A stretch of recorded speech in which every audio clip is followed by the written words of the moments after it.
Like a Hellcat.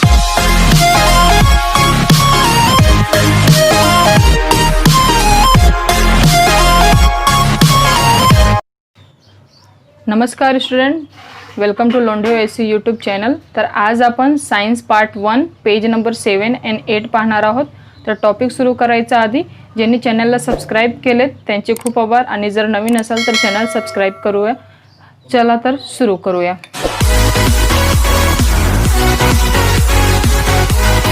Number 7, page number 7 सुरू करायच्या आधी बघा इथं ह्याच्या आधी आपण पेज नंबर 6 वर काय शिकलो होतो, low tide and high tide शिकलो होतो आणि काही सम शिकलो होतो. ठीक आहे, तर त्याचबद्दल थोडीशी माहिती आहे. वर collect information about the high tide and low tide from geography books.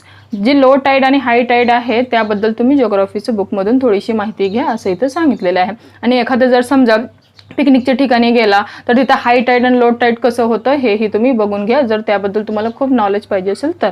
त्याच्यानंतर बघा एक टॉपिक आहे अर्थ ग्रेव्हिटेशनल फोर्स. त्याचा अर्थ असा होतो पृथ्वीचे गुरुत्वीय बल. काय आहे बघा, will the velocity of a stone throw vertical upward remain constant और will it change with time. तुम्हाला आधीच एक क्वेश्चन विचारले पृथ्वीचे गुरुत्वीय बलमध्ये की जर समजा एखादी स्टोन तुम्ही क्षितिज लंब दिशेने वर फेकताय, ठीक आहे, तर तो कॉन्स्टंट राहील का तो टाइमानुसार चेंज होईल असं तुम्हाला प्रश्न विचारलाय. ठीक आहे, त्याच्यानंतर क्वेश्चन विचारले हाऊ विल इट चेंज, तो कसं बदलणार. त्याच्यानंतर क्वेश्चन विचारले Y doesn't stone move up all time, का नाही स्टोन निरंतर म्हणजे कॉन्स्टंट वर जात नाही. Y does it fall down after reach certain height, तो थोड्यासा हाईटवर रीच केल्यानंतर तो खाली का पडतो. What does this maximum height depend upon, मग जास्तीत जास्त हाईट हा कशावर डिपेंड आहे. तर या सगळ्या प्रश्नाचे उत्तर मी तुम्हाला समजून सांगते.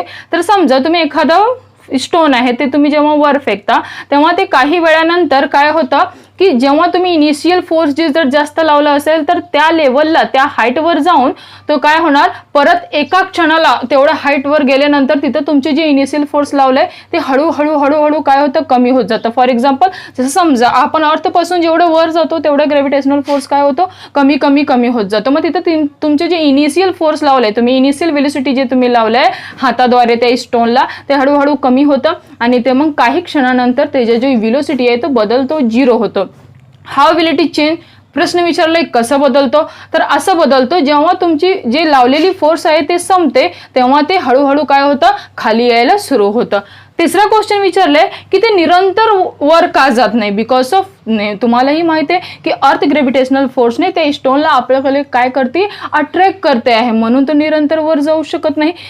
त्या दगडामध्ये जेवढं तुमचे इनिशियल फोर्स आहे तेवढंच तो वर जाणार. त्याच्यानंतर क्वेश्चन विचारले की काही हाईट वर गेल्यानंतर तो खाली का पडतो. बरोबर आहे, परत त्याचं उत्तर तेच येतो की जोपर्यंत तुमची इनिशियल व्हेलोसिटी आहे तोपर्यंत ते वर जाणार, तुमचा फोर्स तिथं संपला आणि त्याची इनिशियल व्हेलोसिटी 0 झाली की तो खाली पडणार. त्याच्यानंतर ही क्वेश्चन विचारलाय की what does it's maximum height depend upon, ती हाईट कशावर डिपेंड करते, ती किती वर जाणार हे कशावर डिपेंड करते. तुम्हालाही माहिती आहे तुम्ही जेवढं फोर्स लावून वर ते दगड फेकणार, स्टोन फेकणार, तेवढंच ते हाईटवर, म्हणजे ती तुमचं फोर्सवर डिपेंड आहे, म्हणजे इनिशियल व्हेलोसिटी ज्याला आपण आरंभी वेग असं म्हणतो. ठीक आहे, या प्रश्नाचे उत्तर व्हिडिओ चालू असेल मी तुम्हाला उत्तर देईन, ते लिहून घ्या.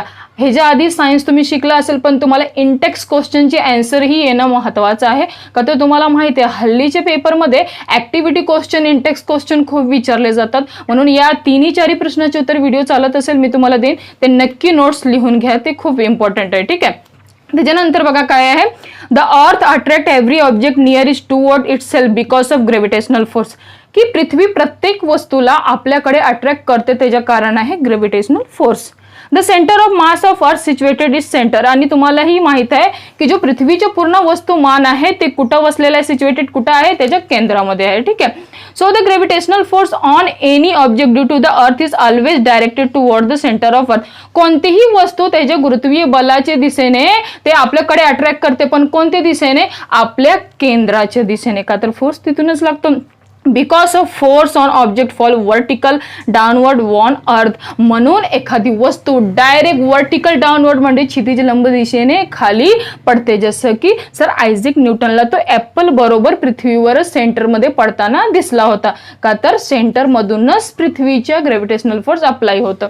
सिमिलरली तसेच when you throw a stone vertical upward, जर तुम्ही एखादा दगड वर फेकला, this force tries to pull it down and reduce its velocity. बघा ते प्रश्नाचे उत्तर जे मी सांगितलं ते इथं आहे की कारण की जेव्हा तुम्ही एखादा दगड वर फेकता स्टोन, तेव्हा त्याला पृथ्वी पुल करते, आपल्याकडून त्याला खेचते आणि काही हाईटला जाऊन तिची जी वेलोसिटी असते ती हळूहळू रिड्यूस म्हणजे कमी होत जाते due to this constant downward pull. आणि मग निरंतर ती काय होते, मग डायरेक्ट खाली येते.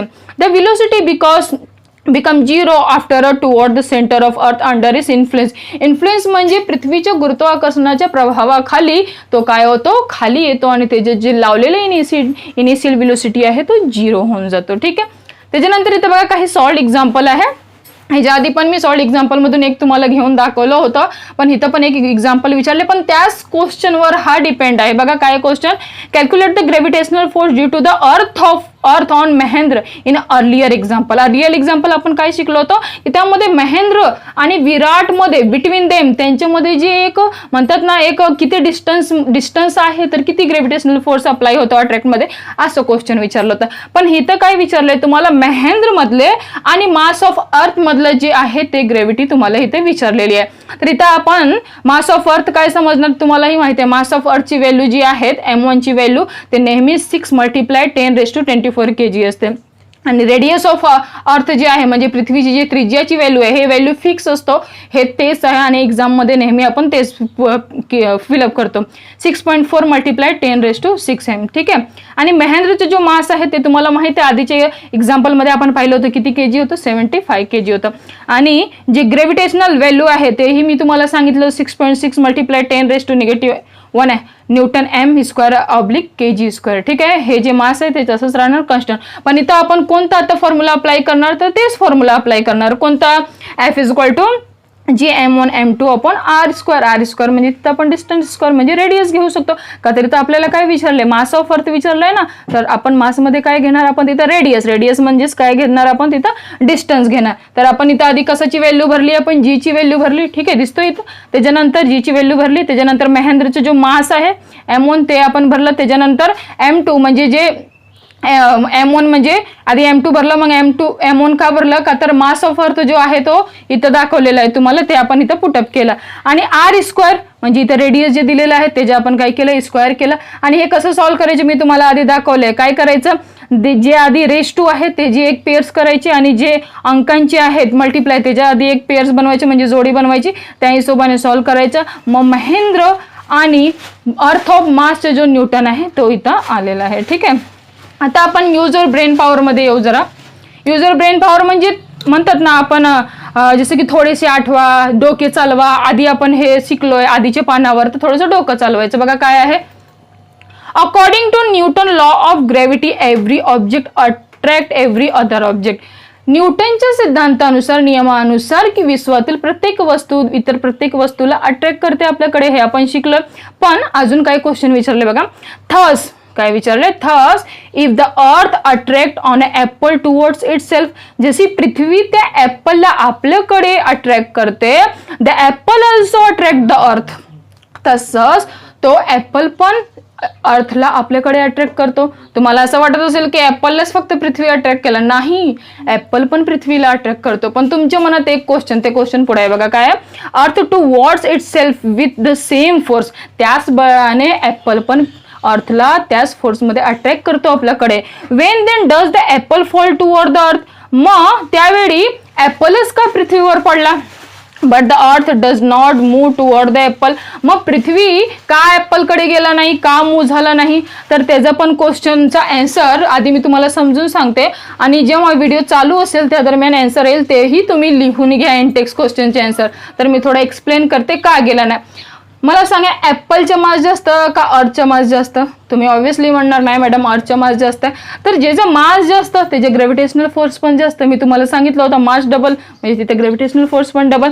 तर जेव्हा तिथं ग्रॅव्हिटेशनल फोर्स अर्थचं जास्त लागलं का तर त्याचा मास ह्यूज आहे. ह्यूज म्हणजे प्रचंड वस्तुमान आहे. म्हणजे ॲक्सलरेशन ॲपलमध्ये झालं ते आपल्याला डोळ्याने दिसला की ॲपल जमिनीवर खाली पडला. पण ॲपलकडे का पृथ्वी गेली नाही? आणि तुम्ही तर म्हणणार की मॅडम तुम्ही आत्ताच म्हणलं की ॲपल पण फोर्स लावतो अर्थवर, पण ॲपलचा जो मास आहे तो अर्थपेक्षा खूप कमी आहे. तर त्याने जे फोर्स लावला ते म्हणतात ना खूपच कमी होतं, जे आपण नोटीसही करू शकत नाही. म्हणून अर्थ ॲपलकडे जात नाही. क्लिअर? या क्वेश्चनचे आन्सर येईल, तुम्ही लिहून घ्या. खाली काय तुम्हाला असे खूप सारे क्वेश्चन विचारले, ते सगळ्या क्वेश्चनचे आन्सर तुम्हाला लिहून घ्यायचे. The gravitational force due to the earth also act on moon because of its revolves around the earth. Gravitational force मुळेच पृथ्वीच्या अवतीभोवती जे ग्रह आहे ते काय करतात? रिव्हॉल्व करतात. ठीक आहे. त्याच्यानंतर similar situation exist for the artificial satellite. तसंच फोर्स जे कृत्रिमरित्या बनवलेले सॅटेलाइट आहे ते पण तसंच रिव्हॉल्व करतात ऑर्बिटिंग द अर्थ. ठीक आहे. ऑर्बिटिंग म्हणजे कक्षेचे परिभ्रमण करतात. The moon and artificial satellite orbit the earth. आणि जे कृत्रिम ग्रह आहे तेही तसंच काय करतात? रिव्हॉल्विंग करतात पृथ्वीच्या भोवती. The earth attract from them it self unlike the falling Apple. पण ते ॲपल सारखे पृथ्वीवर पडत नाही. का? They do not fall on earth. ते पृथ्वीवर पडत नाही. कोण? जे सॅटेलाइट आहे आपले, जे मून्स आहे ते का पडत नाही? तिथं तुम्हाला एक प्रश्न विचारलाय की वाय तर त्याचे उत्तर तुम्ही काय विचार करणार की का पडत नाही? परत तिथे तोच प्रश्न येतो. बघा मी तुम्हाला परत तेच सांगते की जसं समजा मी म्हणते अर्थ जे फोर्स लावून त्या मून्सला काय करतो? आपल्या अवतीभोवती रिव्हॉल्विंग करतो. बरोबर आहे. मग असा प्रश्न येतो की ते का पृथ्वीवर मग पडत नाही? त्याच्या अवतीभोवतीच का पडतात? तर त्याच्या क्वेश्चनचे आन्सर कुठे दुसऱ्या ठिकाणी नाही, तर हितच आहे. बघा काय आहे? This is because of the velocity. त्यांच्या वेगामुळे ते खाली पडत नाही. Velocity of the moon and satellite along their orbit. त्या कक्षेचे जे व्हेलोसिटी आहे मूनची आणि उपग्रहांची सॅटेलाइटची, त्यांच्या वेगामुळे ते काय होतात? खाली पडत नाही. If the velocity was not there they would have fallen on the earth. जर समजा त्यांच्यामुळे ते वेग राहिलंच नसता रिव्हॉल्विंगचा तर तेही खालीच पडला असता. पण त्यांच्या व्हेलोसिटीमुळे तो खाली पडत नाही. क्लिअर? आता आपण पेज नंबर 8 वर येऊया. बघा पेज नंबर 8. पेज नंबर 8 वर तुम्हाला डायरेक्ट बघा क्वेश्चन विचारले आणि त्यासोबत तुम्हाला काही टॉपिक पण दिलेले आहेत. बघा काय टॉपिक आहे? अर्थ ग्रॅव्हिटेशनल ॲक्सलरेशन. आता ॲक्सलरेशन तुम्हाला नवीन शब्द आला, तुम्ही म्हणा ॲक्सलरेशन म्हणजे काय? तर त्या टॉपिकचा पूर्ण अर्थ होतो पृथ्वीचे गुरुत्वीय त्वरण. आता तुम्ही म्हणणार ध्यानात ठेवा ॲक्सलरेशन सायन्समध्ये नेहमी स्मॉल जीने डिनोटेड करतात आणि जे ग्रॅव्हिटेशनल फोर्स आहे ते आपण नेहमी कॅपिटल जीने डिनोटेड करतो. आता ॲक्सलरेशन मीन्स काय? तुमच्या मनात हा पहिला प्रश्न आला असेल तर सांगते. जसं समजा मी म्हणते एक चाक आहे. ठीक आहे. जेव्हा तो रोडवर चालतो बरोबर आहे तर त्यामध्ये एक त्वरण निर्माण होतो. म्हणजे काय निर्माण होतो? त्यालाच आपण ॲक्सलरेशन म्हणतो. पण ते त्वरण नक्की काय निर्माण होतं? का तर जी अर्थमध्ये ग्रॅव्हिटेशनल फोर्स आहे तो त्याला अट्रॅक्ट करत जातो आणि तो चाक पुढे जातो. न्यूटनच्या सेकंड लॉ मध्ये आपण पाहिलं होतं की जसं आपण सेकंड लॉ मध्ये मी तुम्हाला शिकवलं होतं. सेकंड लॉ जसं नोट्समध्ये मी तुम्हाला लिहून दिले ते एकदा तुम्ही वाचून घ्या. सेकंड लॉ काय म्हणतं आपल्याला न्यूटनच्या? The rate of change of momentum is proportional to the applied force and change of momentum occur in direction of the force. त्याचा अर्थ असा होतो की संवेगाचा परिवर्तनाचा दर हे काय असतो? तुम्ही लावलेल्या बळाच्या दिशेने असतो. मोमेंटम म्हणजे त्यामधलं जो म्हणतात ना आपण ॲक्सलरेशन संवेग आहे तो आपण ज्या बाजूने फोर्स लावतो तो त्याच बाजूने काय होतो? फिरत राहतो. बघा जे मी सांगितलं ते पुढे दिलेलं आहे. According to Newton second law आपल्याला माहिती आहे काय म्हणतात? The rate of momentum. तुम्हाला माहिती आहे ते तुम्ही करून घ्या. The second law of motion force acting on a body result in acceleration. एखादाही बॉडी किंवा एखाद्या ऑब्जेक्टवर तुम्ही जेव्हा फोर्स लावता तर त्यामध्येही काय दिसून येते आपल्याला? रिझल्ट किती? तर काय होतं? ॲक्सलरेशन, एक त्वरण होतं. Thus the gravitational force due to the earth on a body result in acceleration. This is called acceleration. हे डेफिनेशन तुम्ही आपल्या नोट्समध्ये नोट डाऊन करून घ्या का तर ॲक्सलरेशनचे 2 मार्क्सचे क्वेश्चन येतात डेफिनेशन वगैरे. Due to the gravity and is denoted by g. जसं मी आता सांगितलं तुम्हाला की ॲक्सलरेशन नेहमी कशाने डिनोट केलं जातो? स्मॉल जी ने. ठीक आहे. Acceleration is vector. असं म्हणतात. जे त्वरण आहे ती कसली राशी आहे? सदिश राशी, जे आपल्याला दिसतं. ठीक आहे. As the gravitational force on any object due to the earth is directed toward the centre of the earth, the direction of acceleration due to the gravity is also directed toward the centre of earth vertical downward. म्हणजे सेंटरच्या पृथ्वीच्या दिशेने एक force लागतो म्हणून एखादी वस्तू direct कशी खाली पडते? व्हर्टिकल डाऊनवर्ड, म्हणजे क्षितिज लंब दिशेने तो खाली पडतो. समजलं एक्सलरेशन काय? हे डेफिनेशन लिहून घ्या आणि समजून घ्या. त्याच्यानंतर थिंक अबाउट इट. परत तुम्हाला एक क्वेश्चन विचारलंय बघा. आता तुम्ही म्हणणार किती क्वेश्चन आहे मॅडम, पण याच क्वेश्चन वरून हा धडा खरं म्हणजे क्लिअर होतो. जेव्हा इंटेक्सचे क्वेश्चन तुम्हाला समजतं ना, तेव्हाच तुम्ही ऍक्टिव्हिटी बेस्ड जो पेपर आहे ते तुम्ही सोडवू शकता. क्वेश्चन काय विचारले बघा. What would happen if there were no gravity. काय होणार जर समजा ग्रॅव्हिटी राहिलीच नाही तर? तुम्ही विचार करा, जर समजा ग्रॅव्हिटी संपली तर काय काय होऊ शकतं. फॉर एक्झाम्पल, जसं समजा आपण जे जमिनीवर आहेत ते आपण जमिनीवर राहणार, म्हणजे आपण असं तरंगणार. बरोबर आहे. एखादी वस्तू ती जी ग्रॅव्हिटेशनल फोर्समध्ये म्हणता अट्रॅक्ट केलेलं आहे ते जर समजा ग्रॅव्हिटी नाहीच तर तो पण हवेमध्ये तरंगणार. असे काही गोष्टी घडू शकतात. या क्वेश्चनचे पण आन्सर मी तुम्हाला देईन, ते तुम्ही लिहून घ्या. त्याच्यानंतर अजून एक क्वेश्चन विचारलाय. What would happen if the value of g was twice a large. जर तुम्ही ग्रॅव्हिटेशनल डबल केलं, म्हणजे जे आता जी ची व्हॅल्यू आहे, म्हणजे जी ग्रॅव्हिटेशनल फोर्स आहे त्याला आपण डबल केलं तर काय होणार मला सांगा.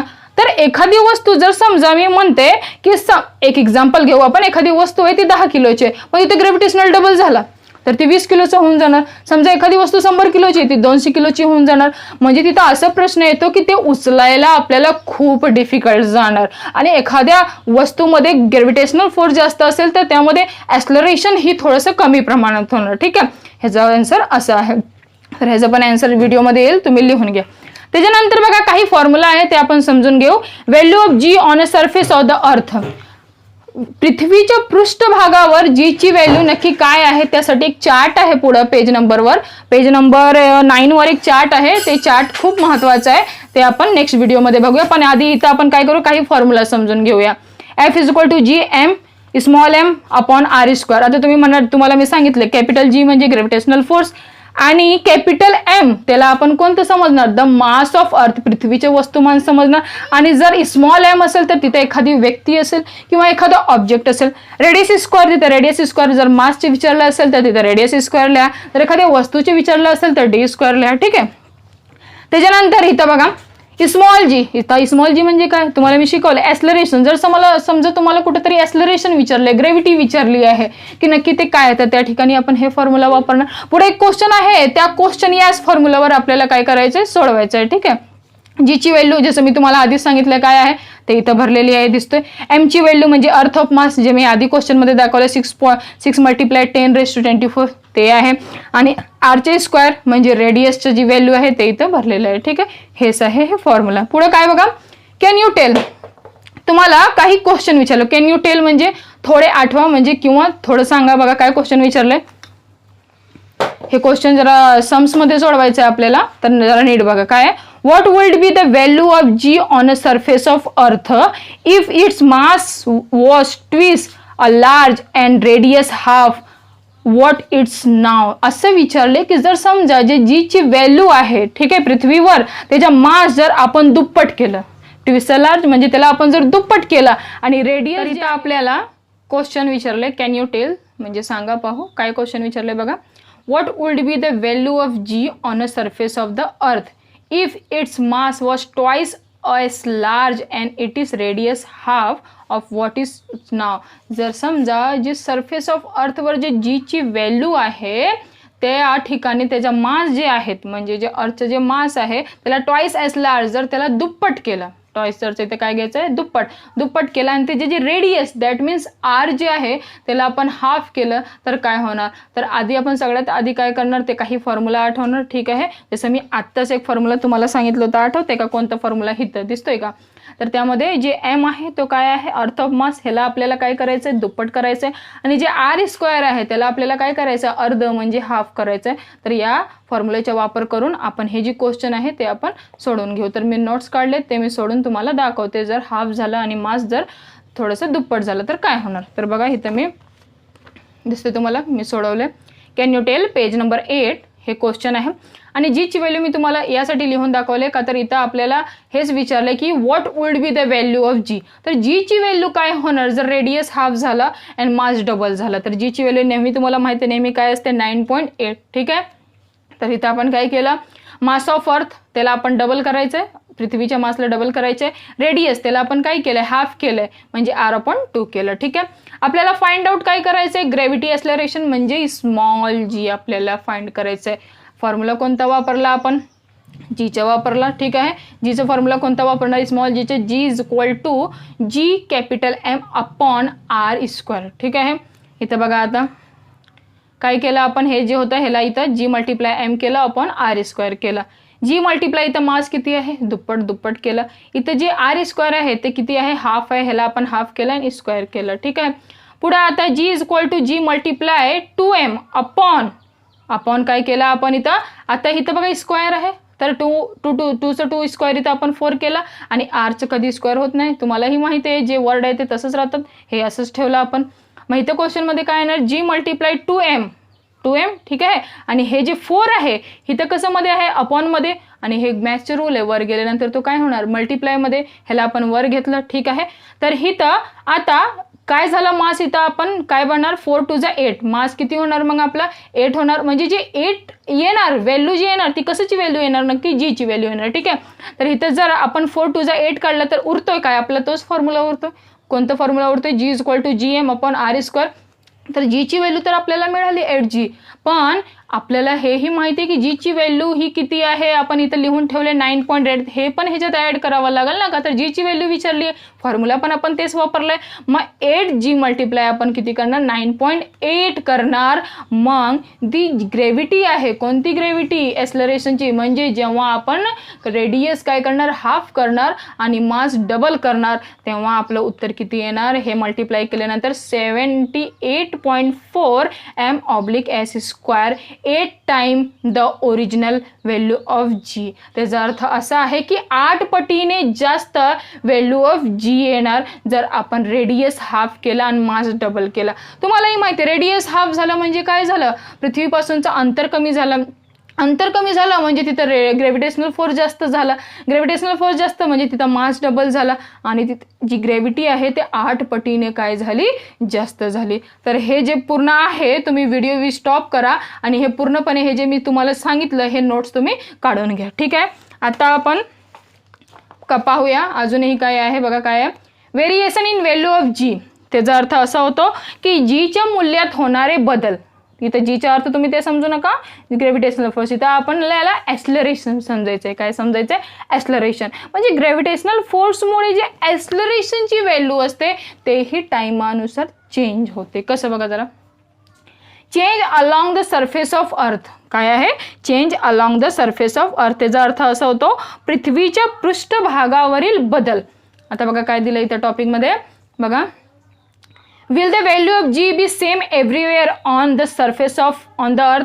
काय पृथ्वीच्या सर्व ठिकाणी जीची व्हॅल्यू समान असेल का तर त्याचा ॲन्सर इज नो. त्याचं ॲन्सर आहे नो. तुम्ही म्हणणार का मॅडम हे बघा आपला जो अर्थ आहे तो पूर्णपणे सर्कल नाही आहे तो इलिप्स आहेत. एका बाजूला त्याला बल्जेस आहेत एका बाजूला फ्लॅट आहे तो म्हणजे नक्की ज्या बाजूला बल्जेस आहे तिथं रेडियस जास्त आहे बरोबर.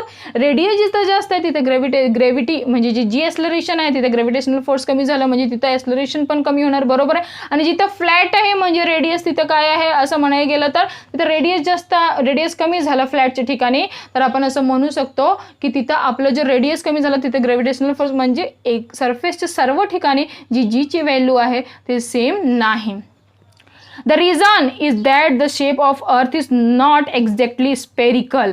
कारण की आपला जो अर्थ आहे तो स्पेरिकल पूर्णपणे गोलाकृतीचा नाही आहे. and so distance of point on surface of earth from the center differs somewhat from place to place. तो जागोजागी त्याचे जो रेडियस आहे जसं मी आता एक्सप्लेन केलं फ्लॅट अँड बल्जेस ते जागोजागी काय आहे थोडंसं चेंजेस आहे. जसे एक बाजू असते पोल आणि एक बाजूला असते इक्वेटर म्हणजे विषुववृत्त आणि एक ध्रुवाजवळ. तर असं म्हणतात की ध्रुवाजवळ जे आहे ते चपटी आहे आणि जे इक्वेटरचं ठिकाण आहे म्हणजे विषुववृत्ताजवळ तिथं काय आहे बल्जेस आहे. त्या एक्झाम्पलसाठी तुम्ही लो टाईड अँड हाय टाईडचं जो फिगर दिलं ते पाहिलं तर चांगलं तुम्हाला लक्षात येईल. ड्यू टू इट्स रोटेशन, म्हणून पृथ्वी स्वतःभोवती फिरते. The earth bulges at equator. बघा जे मी सांगितलं तेच पुढे लिहिलंय की जे इक्वेटर आहे म्हणजे वृत्तजवर तिथं काय एक फुगवटा आहे. And is flatter at the poles, आणि ध्रुवाजवळ कसं आहे चपटा आहे. Its radius is largest as equator, म्हणजे वृत्ताजवळ जे फुगवटा आहे त्या ठिकाणी रेडियस कसं आहे जास्त आहे. And is smallest at the pole, आणि ध्रुवाजवळ चपटा आहे म्हणून तिथं रेडियस कसं आहे कमी आहे. The value of g thus the highest 9. जे जीची व्हॅल्यू तसे 9.8च असते, पण जर हायेस्ट असेल तर 9.832 m/s². आणि at the pole and decrease, आणि पोलच्या ठिकाणी असं म्हणतात तिथं डिक्रीज होते. Slowly with the decreasing latitude its lowest at the equator, आणि इक्वेटरच्या साईडला काय असतो तिथं लोवेस्ट असतो.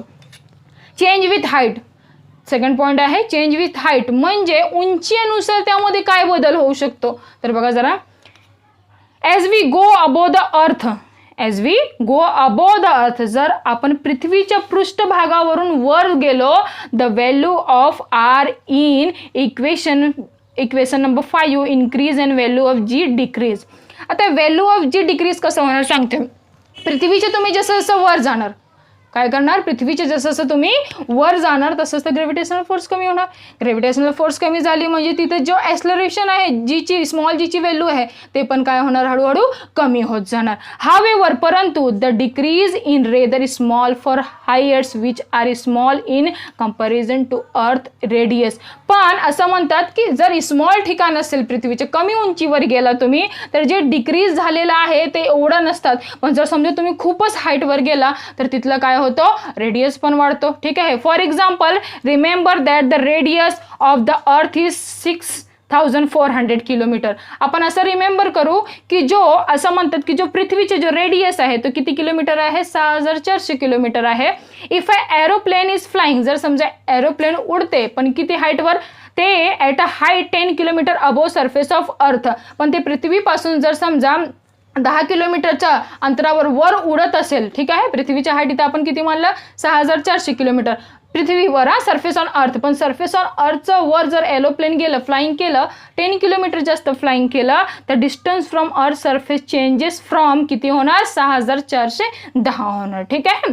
And the changes in value of g due to the, असं म्हणतात ना नेग्लिजिबल, म्हणजे ते म्हणतात ना की असं म्हणू शकतो की आपण ते जे एक डिस्टन्स 10 किलोमीटरचं जे जीची व्हॅल्यू आहे ते तिथं खूपच कमी रेडियस होताना दाखवणार, जे तुम्हाला समजणार पण नाही ते इतकं कमी असणार. ऑन द अदर हँड, पण जर आपण दुसऱ्या ठिकाणी पाहिलं तर when we consider an artificial satellite orbiting the earth, जे असे काही उपग्रह आहेत कक्षांमध्ये, we have to take into account the change in value of g due to the large change in distance. मग त्यांच्या सॅटेलाइट, आपल्या पृथ्वीपासूनचे जे सॅटेलाइट आहे त्यामध्ये खूप जास्त डिस्टन्स आहे, म्हणजे तिथं जी ची व्हॅल्यू आपल्याला काय करता येणार मोजता येणार.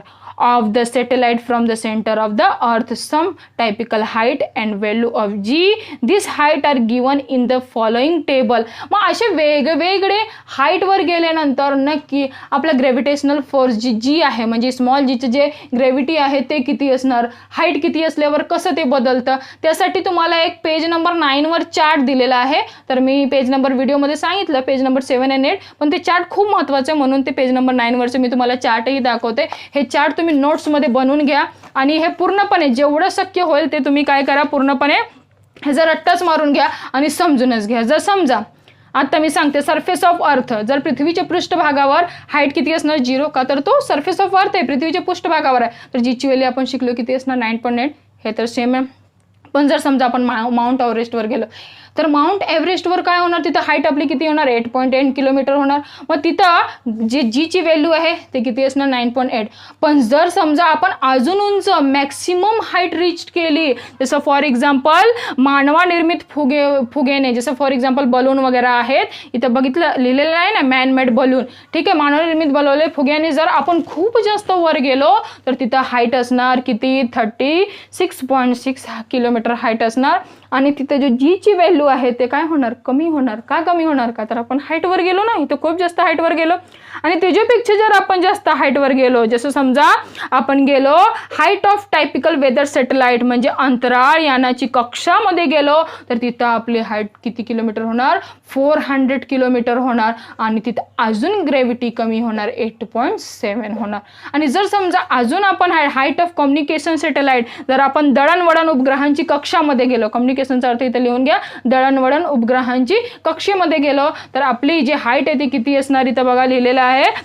सो फॉर एक्झाम्पल आपण समजू शकतो की हाईट जर एवढी आहे तर तिथं ग्रॅव्हिटी तर एकदमच काय असणार, कमी असणार. 0 पॉईंटमध्ये आपल्याला ती ग्रॅव्हिटी मोजता येणार. तर ही चार्ट जी आहेत ती व्हेरी एम्पी, बघा इथं मी लिहून ठेवले. जेव्हा मी मुलांना गेल्या वर्षी शिकवलं होतं तेव्हा त्यांच्याकडून हे मी पूर्ण टेबल पार्टच करून घेतलं होतं, का तर हे टेबल एक्झाममध्ये विचारले जातं. जसं फॉर एक्झाम्पल तुम्हाला ग्रॅव्हिटी आली तर हाईट नसणार, आणि जर समजा हाईट आली तर तुम्हाला ग्रॅव्हिटी विचारले जाणार. तर जेवढे पण मी तुम्हाला क्वेश्चन सांगितलेत, जेवढे पण मी तुम्हाला इंटेक्स क्वेश्चन सांगितले, जेवढे सम सांगितले, सगळ्याचे नोट्स काढणं इज व्हेरी इम्पॉर्टंट. आणि हा चार्ट तर खूपच इम्पॉर्टंट आहे, हे काढून तुम्ही पाठ करून घ्या. तर आजच्या व्हिडिओसाठी एवढं, भेटूया नेक्स्ट व्हिडिओमध्ये.